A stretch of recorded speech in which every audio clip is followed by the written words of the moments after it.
All right, let's dive into something we all face: fear of failure.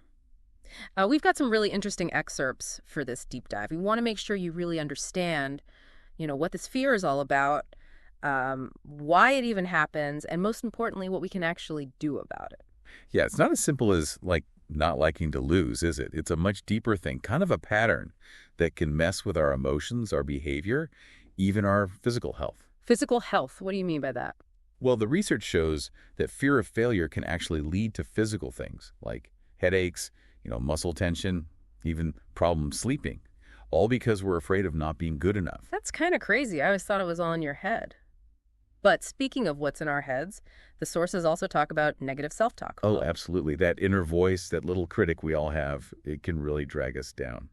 That voice saying, you're not good enough, or what if you mess up? It's like there's a saboteur living in your brain, always trying to make you doubt yourself. So knowing how fear shows up like this makes you wonder, where does it even come from in the first place?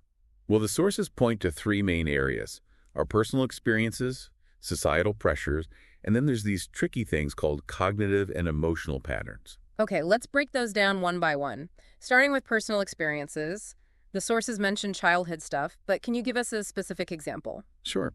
One study that really stood out is by Dr. Carol Dweck, talked about how even small criticisms when we were kids, like about how smart we are or what we're good at, can actually make us afraid to fail later in life. It's like those early experiences sort of set the stage for how we see mistakes. Wow, that makes a lot of sense.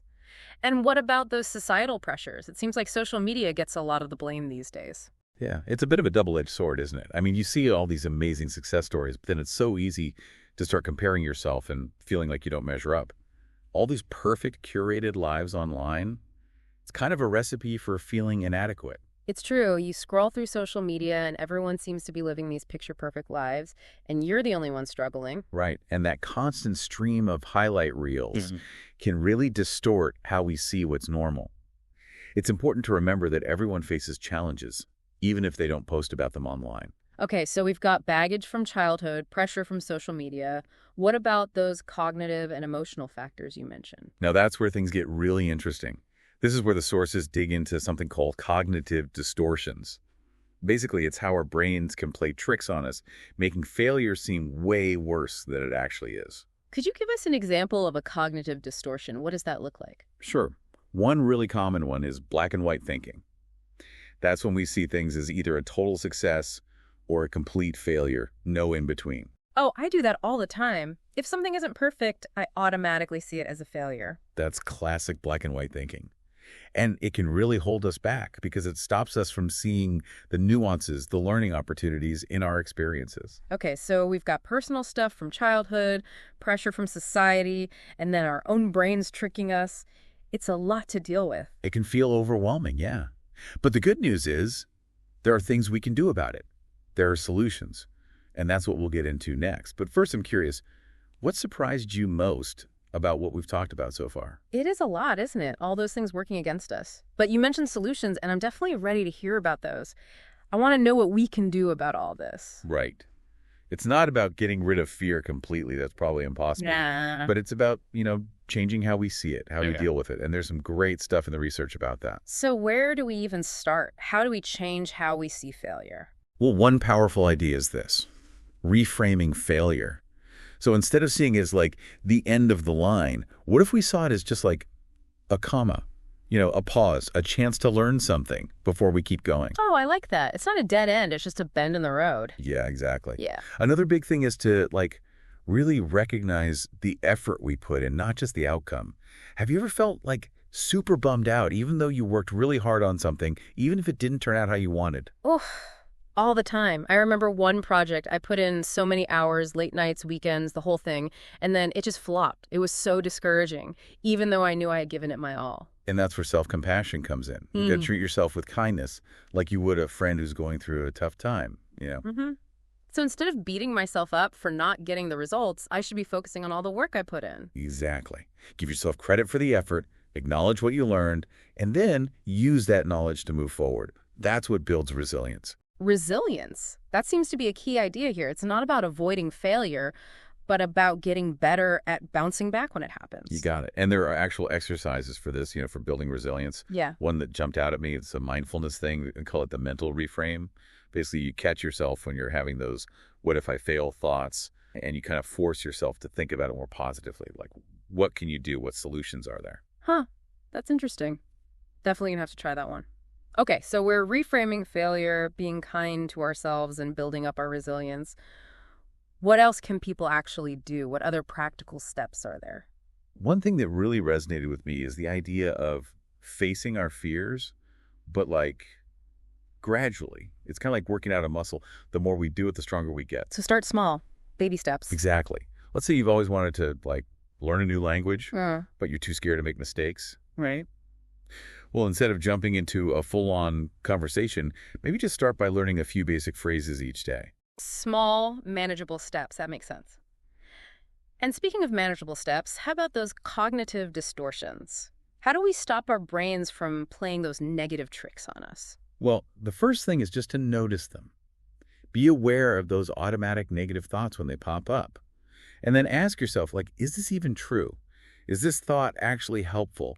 Or is it just making things worse? Right. Just by acknowledging those thoughts, it can help you step back from them and see them for what they are. Exactly. And once you've spotted the distortion, you can start to challenge it. Swap it out for a more realistic, more helpful thought. So, instead of thinking I'm going to totally bomb this presentation, I could think I've prepared well and I'm going to do my best to get my ideas across. See? Much better. It's about shifting from a fear-based mindset to a growth-oriented one. And that reminds me, the sources also talk a lot about having a good support system. That's really key. So having people to cheer us on, pick us up when we're down. More than just cheerleaders, though.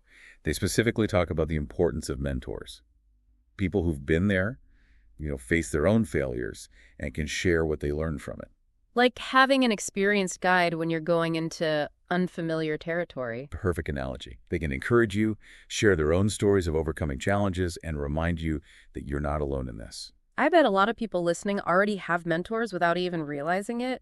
Maybe someone in their family, a friend, a colleague, someone they admire and trust. Yeah, it's about recognizing those people who inspire us and who can give us a fresh perspective when we need it most. This is all such great advice. I'm already starting to think about failure differently.